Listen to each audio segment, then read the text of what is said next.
Lo que estamos viendo en todo el país, a lo largo y ancho, en los gobiernos de Morena, no son casos individuales, no son casos aislados, más que asuntos individuales.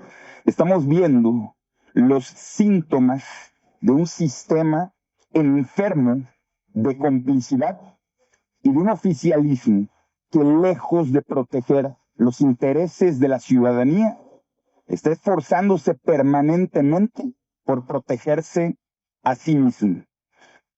Este es el caso, además del que se menciona, que sucede en el estado de Veracruz. El 6 de mayo de este año, la Contraloría del Estado de Veracruz dio a conocer una denuncia por más de 1,600 millones de pesos de daño patrimonial ejercidos por el gobierno de Cuitláhuac García. Ese mismo día, la gobernadora del estado manifestó que esa denuncia es resultado de observaciones realizadas por la Auditoría Superior de la Federación, misma que, por cierto, el 20 de febrero pasado dio a conocer en su cuenta pública del 2023 observaciones por alrededor de 1,200 millones de pesos solo del 2023 y solo de la Secretaría de Salud de esta entidad por contratar empresas fantasma, por no poder demostrar el uso y la existencia de servicios, de comodatos, de equipos. El tufo de corrupción del gobierno de Cuitláhuac García llegó a tope. Pero al tiempo que en Veracruz se da a conocer este desfalco, al tiempo que la auditoría da a conocer este atraco, al tiempo que la federación busca maquillar esta situación, en Veracruz están sufriendo una crisis en materia de salud. No hay medicamentos, no hay tratamientos oncológicos y nadie sabe qué hizo el gobierno pasado con todo ese dinero y la inacción del gobierno actual. Pues muchísimas gracias por su presencia. Son 4 temas los que queremos tratar el día de hoy con ustedes. En primer lugar, el tema de los precios de garantía del trigo que no ha pagado el gobierno federal, lo va a exponer el senador Miguel Márquez. En segundo lugar, nos acompaña la diputada Eva María Vázquez del estado de Baja California, porque también queremos hablar del tema de la visa que le fue retirada a la gobernadora y todas, digamos, las cuestiones anexas y conexas a ese suceso. Tercero, el coordinador del grupo parlamentario del PAN en la Cámara de Diputados, don Elías Lisha, va a plantear un tema muy delicado del estado de Veracruz. Y finalmente, yo haré algunos comentarios sobre la reforma de Telecom relacionados con lo que ocurrió el día de hoy en la mañanera. Entonces, sin mayor preámbulo, y ese sería el orden en el que iríamos abordando los 4 temas, le cedería el uso de la voz al senador Miguel Márquez para exponer el primer tema. Adelante, Miguel. Muy buenas tardes. Gracias, coordinador. Quisiera comentar el tema de la crisis del trigo que está viviendo en nuestro país. Un problema muy importante, dado que es pilar mundial a nivel internacional, obviamente, su producción. Es el segundo cereal más importante en la seguridad alimentaria en nuestro país. El 80% de la producción del trigo es para consumo humano. Representa el 6% del PIB agropecuario. Estamos hablando de 5.8 millones de personas que laboran alrededor y en torno al trigo. Desde quien lo produce, lo transforma, obviamente lo distribuye hasta que llega al hogar o los anaqueles de las diferentes tiendas departamentales. Se prevé que en el 2025-2026 la producción de trigo va a caer un 39%, llegando a 1.6 millones de toneladas. Y la superficie sembrada solamente será un 38%, 290,000 hectáreas en nuestro país. ¿Esto qué significa? Importar más trigo todavía. Vamos a tener que importar 6.5 millones de toneladas, un 8% más que el ciclo anterior, sobre todo de Estados Unidos, de Canadá y de Rusia. ¿Sí? Y de aquí es donde se pregunta dónde está la soberanía alimentaria. No estamos produciendo lo que consumimos los mexicanos. ¿Pero esto a qué se debe? Uno de ellos es la baja de siembra, obviamente también con ello conlleva la baja en la producción. Para que tengan una idea, el costo por hectárea de siembra de trigo, entre lo que es la preparación de la tierra, lo que son los insumos caros como el fertilizante, los herbicidas, el costo de manejo de operación, obviamente el diésel, todo ello conlleva hasta lo que es la tría del trigo, literalmente tiene un costo aproximado de 35,000 a 40,000 pesos por hectárea. Y la producción de trigo por hectárea, estamos hablando que escasamente llega, si bien le va al productor, a 5 toneladas por hectárea. 5 toneladas por hectárea pagadas a 5,000 pesos, que es el precio que se está ahorita dando. Estamos hablando que no llega más que a 25,000 pesos lo que ingresa el campesino, ¿sí? Contra un gasto, una erogación de 35,000 a 40,000 pesos. Está muerto el campesino. No tiene capacidad de recuperación. ¿Esto a qué lo ha llevado? Obviamente a que los insumos cada vez sean más caros, los herbicidas más caros, la escasez de agua, al financiamiento que es nulo, tienen que ir al agiotista. Esto que ha implicado vender inclusive sus implementos agrícolas. Los falta de pago de precio de garantía, que este es el tema al que me quiero referir. No hay apoyo de gobierno, es nulo el apoyo de gobierno. ¿Y a qué me refiero con ello? A que el precio de garantía que está estipulado en el artículo 27 de nuestra Constitución para equilibrar los precios a nivel internacional, pues la falta de pagos ha dejado sin liquidez literalmente a nuestros campesinos en el país, principalmente a los de Sonora, Sinaloa, Michoacán y Guanajuato, que son los principales productores. En el caso de Guanajuato, 2,690 productores, sí, entre medianos y pequeños productores, estamos hablando de los grandes, siguen esperando el pago de 137,000 toneladas. Estamos hablando de 411 millones de pesos comprometidos y no entregados del ciclo 2023, sí, otoño-invierno 2024. Es decir, del año pasado. No se les ha pagado un centavo. Yo tengo entendido que en el caso concreto de Sonora, Sinaloa, ya empezaron a pagarles y ya van consolidando el pago a los mismos campesinos, hasta un 80%. Pero aquí para los de Guanajuato, más de un año sin pagarles. Yo espero que no sea un tema de carácter político, porque el campo no obedece a intereses políticos, obedece a la producción. Por ello, estamos viendo que es fundamental, sí, voltear a la gente del campo. Lo está haciendo inviable el tema del campo. Que haya, más soberanía alimentaria, más seguridad alimentaria. Por ello, hoy propusimos un punto de acuerdo de urgente y obvia resolución, donde la SADER les pague lo que se les debe. Abrir las ventanillas también para este ciclo. Esto es fundamental decirlo. Hoy más que nunca necesitamos una estrategia coordinada, eficiente y sobre todo humana. Hay que ponernos en los zapatos de la gente del campo. Ellos son los que hacen posible que llegue el pan a nuestra mesa. No se está volteando a ver hacia ellos. Literalmente el campo está en agonía. Queremos seguridad, queremos soberanía alimentaria, hay que voltearlos a ver. No se puede competir con países del primer mundo que están altamente subsidiados y aquí no se les apoya absolutamente con nada. Se retiraron todos los apoyos. Y lo comprometido no se ha hecho una realidad. Por eso no dejemos solo al campo. No dejemos solo al campesino. El sistema producto trigo no aguanta más. El campo está desesperado, insisto, el campesino no aguanta más. El día de mañana, la toma de oficinas, el cierre de carreteras, lo vamos a ver si es que no se voltea a ver a la gente del campo que literalmente está en terapia intensiva. Muchísimas gracias. Muy bien, Miguel. El día de hoy, la gobernadora de Baja California, Marina del Pilar, se dice y se autodenomina como un árbol que da frutos, lo que verdaderamente es un árbol podrido y de tronco torcido, cuyas ramas y cuyas raíces se construyen a base de especulación, de corrupción y de vínculos presuntos con el crimen organizado. Por eso, desde Acción Nacional exigimos que la gobernadora solicite licencia para permitir una investigación imparcial y garantizar que no interfiere en el esclarecimiento de los hechos, de su situación legal derivada de la revocación de su visa por parte del gobierno de los Estados Unidos de Norteamérica.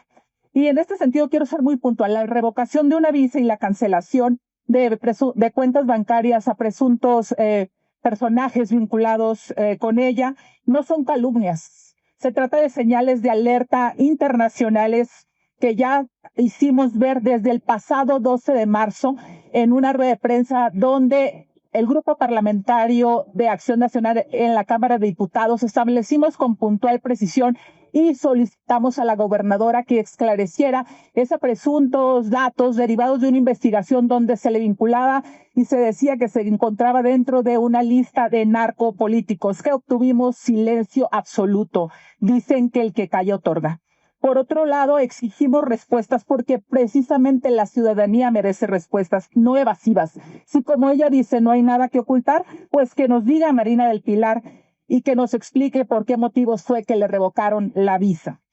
También Morena nos debe explicar por qué sigue respaldando a personajes envueltos en escándalos financieros, en ese huachicol fiscal y con escándalos políticos y diplomáticos. Otro punto sumamente importante a destacar es que la CONAGO no puede seguir siendo presidida y representada por una persona como Marina del Pilar, que actualmente está bajo sospecha internacional. La legitimidad del federalismo está en juego. Una gobernadora sin visa, funcionarios sin cuentas y Morena sin vergüenza. Si no tiene nada que esconder la gobernadora, que lo demuestre con hechos, con pruebas, que pida licencia y que le dé la cara al pueblo de Baja California y al pueblo de México.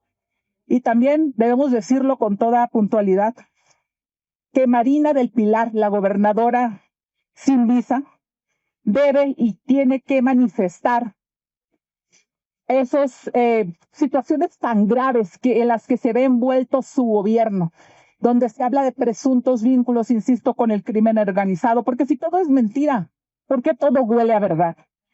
A la CONAGO no le toca aguantar el escándalo de Marina del Pilar. Marina del Pilar se tiene que retirar. El Congreso también tiene que analizar seriamente sacarla de este cargo, aunque sea mientras se investiga y se toman cartas definitivas en el asunto. No puede seguir despachando desde el gobierno del estado de Baja California. Por otra parte, la revocación de visas por parte del gobierno de Estados Unidos y la cancelación de cuentas bancarias por sospechas de lavado, pues nos hablan de señales de otro nivel. No estamos hablando de temas de carácter privado como lo ha pretendido hacer, sino totalmente de carácter público. No es política, es una posible investigación internacional por vínculos con redes criminales. La ciudadanía de Baja California y de todo el país tiene derecho a conocer si la gobernadora está siendo investigada por delitos graves y cuáles son estos delitos. La opacidad institucional ya no es una opción. Si no se informa al respecto, entonces se está encubriendo. Otro tema que es fundamental, pues es justamente ese cómplice silencio desde gobierno, desde el Ejecutivo, desde el propio partido de Morena. Morena protegió y promovió a quienes hoy están en el centro del escándalo. Su silencio, hay que decirlo como es una forma de complicidad. Si no exige transparencia, Morena será responsable de mantener una red de impunidad en Baja California. Y no es válido de ninguna manera, insisto, y perdón que sea tan reiterativa, que se diga que se trata de ámbito privado. No. La investidura de la gobernadora, la gobernabilidad en Baja California está en juego, en un ambiente donde el crimen ha tomado en sus manos a toda la entidad, donde lo que prevalece son desapariciones forzadas, donde lo que prevalece también tiene mucho que ver con ese desorden desde el propio gobierno y la intromisión del crimen en la gobernanza del Estado. Lo cierto es que al día de hoy, Marina del Pilar, la gobernadora de Baja California, no tiene visa, no tiene buenos resultados y tampoco tiene vergüenza.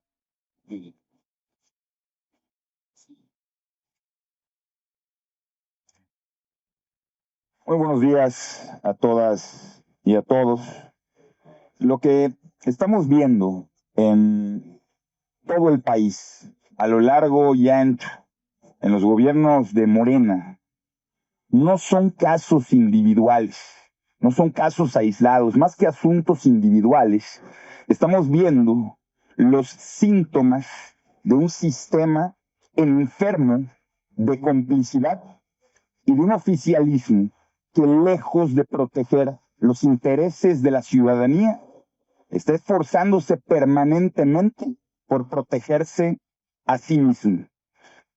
Este es el caso, además del que se menciona, que sucede en el estado de Veracruz. El 6 de mayo de este año, la Contraloría del Estado de Veracruz dio a conocer una denuncia por más de 1.600 millones de pesos de daño patrimonial ejercidos por el gobierno de Cuitláhuac García.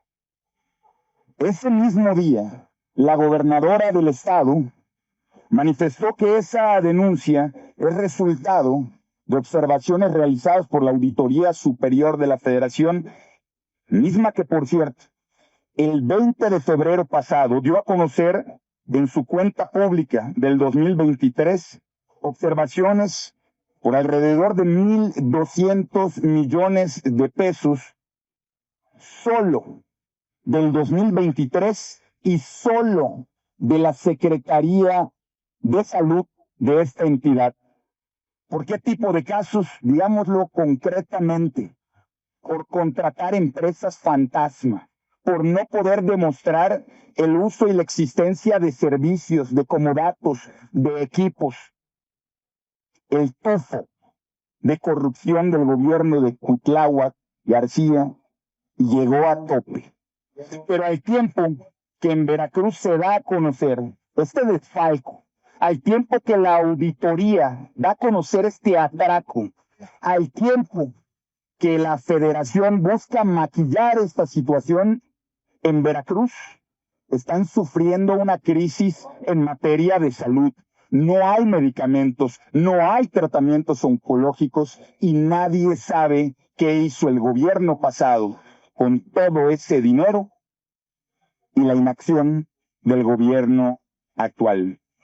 El día de ayer, nuestro presidente nacional, Jorge Romero, desde el estado de Veracruz, instruyó de manera muy precisa a los grupos parlamentarios, tanto del Senado de la República como de la Cámara de Diputados, para presentar un punto de acuerdo que hoy hemos presentado y que hacemos de su conocimiento, para llamar de manera enérgica y puntual al gobierno de la República, para separar de sus funciones al titular del Cenegas, a Cuitláhuac García, para que sin cargo haga frente, sin la cobija del gobierno federal, a las acusaciones por más de 1.600 millones de pesos. De inicio, hay que decirlo, porque esto solo se trata de 2023 y los veracruzanos y las veracruzanas tengan una respuesta concreta. No es aceptable que ahora quieran vender a un chivo expiatorio a un nivel medio, como que actuaba sin el conocimiento del gobernador o del propio titular de la Secretaría. No es aceptable que después de las declaraciones de la Contraloría y de la propia gobernadora pareciera que hay nuevas instrucciones desde el centro del país para cobijar a compañeros de partido. No es relevante la opinión personal que tenga la titular del Ejecutivo sobre el funcionario señalado, sino que lo que la auditoría de la Federación ha descubierto en observaciones y lo que la Contraloría del Estado ha encontrado y denunciado sea investigado y que se investigue a fondo y hasta donde toque. Los veracruzanos merecen justicia. Los veracruzanos merecen más salud. Las y los veracruzanos merecen gobiernos más honestos y no el despotismo desde el centro que pretende ignorar la grave corrupción del exgobernador García y hacer de la impunidad una institución en este país. Cierro. El síntoma de un gobierno podrido, el síntoma de un sistema enfermo que muestra la complicidad antes que la búsqueda de justicia, más pronto genera más corrupción que instituciones fuertes. Exigimos al gobierno de la República y al gobierno de Veracruz actuar en consecuencia y que el implicado abandone el cobijo del cargo federal y haga frente por sus responsabilidades penales. Muy bien, coordinador.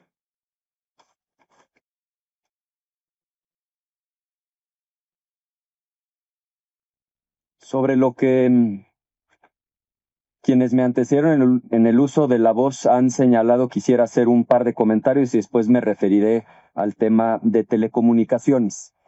Lo que nosotros estamos denunciando tiene nombre y se llama Pacto de Impunidad. Y lo que nosotros hoy venimos a exigir es justamente que rompan el Pacto de Impunidad. Por un lado tenemos una gobernadora a la que le han retirado la visa, no ha querido transparentar las razones, pero diversos medios de comunicación han dado cuenta de que tiene que ver con vínculos con el crimen organizado, particularmente con el dinero del huachicol fiscal que después estuvieron lavando en cuentas estadounidenses. ¿Y cuál es la reacción del gobierno federal? Proteger a la gobernadora, respaldar a la gobernadora. ¿Qué exigimos? Que rompan el pacto de impunidad. En Veracruz exactamente lo mismo. Un exgobernador, Cuitlago García, señalado no por nosotros, por la Auditoría Superior de la Federación, de desviar 1,600 millones de pesos, literalmente de robárselos a través de empresas fachada que no existían. Esto inclusive la gobernadora del estado de su propio partido lo confirmó a través de denuncias y nuevamente, ¿cuál es la consecuencia? Protegerlo en un cargo federal. Es decir, quien desvió ese dinero hoy ocupa el Cenegas, un cargo muy importante a nivel federal. Otra vez es el pacto de impunidad. A los que son de casa se les perdona, se les cobija, se les protege. Nuestra exigencia es muy clara, que rompan el pacto de impunidad, que quien la haya hecho la pague. Esa es la exigencia del Partido Acción Nacional. Sobre el tema de Telecom, cambiando radicalmente de asunto, como saben, hoy en la conferencia mañanera estuvo presente la presidenta de la República y Pepe Merino, el titular de la Agencia de Transformación Digital. Lo que se dijo durante la mañanera tiene dos aspectos que queremos resaltar. Por un lado, viene a confirmar que nuestras denuncias tenían sustento. Es decir, nos han dado la razón en cuando menos la mitad de los aspectos que nosotros desde un principio veníamos señalando. Y por supuesto queremos celebrar este avance, porque se demuestra que sí tiene utilidad el que la oposición levante la voz, porque fuimos nosotros desde la oposición quienes denunciamos ese dictamen cuando lo pretendían aprobar en un albazo. Sí sirve que la sociedad se organice y participe para denunciar la censura. Celebramos que hay avances, pero al mismo tiempo tenemos que señalar que lo que hoy se dijo en la mañanera se queda corto. Hay avances, sí, pero definitivamente se quedan cortos. Me voy a referir a los avances y luego les diré en qué aún se están quedando cortos. Por supuesto que es un avance y celebramos que nos hayan dado la razón en eliminar el artículo 109 que le iba a permitir al gobierno de Morena bloquear plataformas digitales. Por supuesto que es un avance dar marcha atrás a los artículos 201 y 202 que nosotros también habíamos denunciado y que implicaban que la Secretaría de Gobernación pudiera censurar de manera previa cualquier contenido, inclusive de noticieros, si los noticieros eran extranjeros. Por supuesto que es un gran avance que reconozcan lo que dijimos desde un principio, que el regulador no puede ser Pepe Merino, que no puede ser una persona la que concentre todas las facultades para regular al sector telecomunicaciones. Y finalmente, Por supuesto que es un avance que den marcha atrás a los artículos 56, 57 y 58, que con toda claridad violan el capítulo 18 del TEMEC y que tienen que ver con lo que ustedes oyeron repetidamente en los foros, es decir, asignación directa de espectro a órganos gubernamentales con fines comerciales. Celebramos que estamos avanzando como oposición y como sociedad civil organizada en echar abajo la ley censura, pero también tenemos que señalar que los avances hoy anunciados todavía se quedan muy cortos. Y me voy a referir a 4 aspectos: al aspecto de la concentración, al aspecto de la censura, al aspecto de la invasión de los datos personales y finalmente a las violaciones al Tratado de Libre Comercio. Qué bueno que reconozcan que no puede ser una persona la que concentre todas las facultades para regular al sector telecomunicaciones, pero definitivamente su propuesta de un órgano desconcentrado de la misma Agencia de Transformación Digital se queda muy corta. Lo que teníamos, y es lo que exigimos, es un órgano constitucional autónomo y que en el nombramiento de quienes integran el órgano máximo de decisión intervengan, como ya lo hacían, instituciones serias como el Banco de México y como el INEGI. ¿Es un avance que reconozcan que no puede ser unipersonal? Sí. ¿Estamos de acuerdo en que sea un desconcentrado de la agencia? No, nos parece que se queda todavía muy corto. Segundo, la censura. Como ya lo dije, claro que es un avance que eliminen el 109, pero no se pronunciaron sobre el artículo 8, fracción 62, que les permite, fíjense qué grave, ordenar la suspensión inmediata de las transmisiones. Lo mismo van a encontrar en el artículo 184. Hay avances, pero se sigue quedando corta esta ley y hoy sigue censurando. Tercero, sobre el tema de datos personales, y no vamos a quitar el dedo del renglón. Artículo 8, fracción 64. Quieren crear un registro de usuarios de telefonía móvil cuando esto ya lo había declarado inconstitucional la Suprema Corte de Justicia de la Nación en 2022. No estamos de acuerdo en que el gobierno tenga acceso a nuestros datos personales y que inclusive se abra la puerta para que el gobierno pueda espiar el contenido de los teléfonos móviles de cualquier ciudadana o ciudadano. Y finalmente, las violaciones al TEMEC. Qué bueno que ya eliminaron o están dispuestos a que se eliminen 3 artículos, pero si ustedes revisan el capítulo 18, particularmente el 18.17 del TEMEC, es clarísimo nuestro compromiso. El órgano regulador tiene que ser independiente, y subrayo la palabra independiente. Un órgano desconcentrado, como lo plantearon hoy en la mañanera, no cumple con este requisito. Es más, vean cómo sucede con nuestro propio socio comercial, que es Estados Unidos. Allá el regulador es la FCC y no está adscrita a ningún departamento, a ninguna secretaría. Aquí pretenden adscribirlo a la Agencia de Transformación Digital y no le reporta al Ejecutivo, le reporta directamente al Congreso. A eso nos comprometimos cuando firmamos el Tratado de Libre Comercio. En resumen, celebramos los avances que hasta ahora hemos logrado para echar abajo la ley censura, pero definitivamente lo que hoy en la mañana se planteó representa avances, pero se queda corto. Estamos a sus órdenes para preguntas sobre cualquiera de los temas planteados y pues nos iremos intercalando dependiendo del tema. Esta ronda de preguntas y respuestas con Diana Benítez del Financiero. Buenas tardes, legisladores. Mi pregunta sería para usted, coordinador Ricardo Anaya. Hace rato la senadora Carolina Villano decía que ellos, como bancada del PRI, están analizando presentar una contrapropuesta a la reforma a la ley de Telecom y que estarían platicando o ya están platicando con la oposición. La bancada del PAN estaría en ese sentido también alistando su propia propuesta o en conjunto con las bancadas de oposición. Ese es un punto muy importante.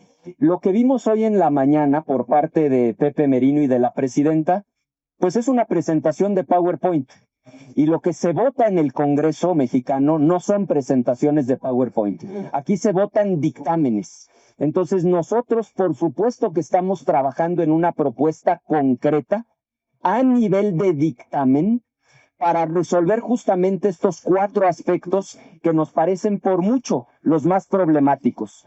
Los recapitulo rápidamente. 1, el tema de la concentración. 2, el tema de la censura que sigue presente. 3, la violación de los datos personales. Y 4, las violaciones al Tratado de Libre Comercio. Entonces, respuesta sí, estamos trabajando en un documento y nosotros, por supuesto, nos vamos a concentrar en un dictamen, no en un PowerPoint como lo presentaron el día de hoy en la mañanera. Gerardo Segura, de Azteca Noticias. Sí, senador, ¿no sería mejor que retiraran esta propuesta de manera total, absoluta, porque está plagada todos los artículos de censura, prácticamente en todos los artículos? ¿No sería mejor que la retiraran y que construyeran una con ustedes en consenso, como se hicieron anteriores en otros gobiernos, que la fueran construyendo con ustedes? ¿Por qué? Pues de no ser así, sería un simulatorio, una farsa, porque hemos visto que no están dispuestos a ir a fondo en transformaciones de fondo. Esa sería mi pregunta. Bueno, por supuesto que sigue latente el riesgo de que todo este ejercicio se convierta en una farsa. Eso no lo sabremos sino hasta que haya dictamen y que ese dictamen se vote en ambas cámaras. Hay que recordar, me lo comentaba ahora mismo el coordinador del grupo parlamentario del PAN en la Cámara de Diputados, Elías Lisha, que en paralelo a los conversatorios que se están llevando a cabo aquí en el Senado de la República, ya hay 2 foros convocados también en la Cámara de Diputados. Entonces, existen los 2 caminos, Gerardo. Un camino es borrón y cuenta nueva y arrancar de cero. El otro camino es modificar a fondo el dictamen que fue aprobado de manera absolutamente absurda en aquella comisión y que el nuevo dictamen recoja absolutamente todas nuestras observaciones. Lo importante es que lo que se someta al Pleno no permita la concentración y que no haya una sola coma de censura en esta ley. Nosotros no vamos a aprobar un dictamen si lo que está planteando es censurar la opinión en nuestro país.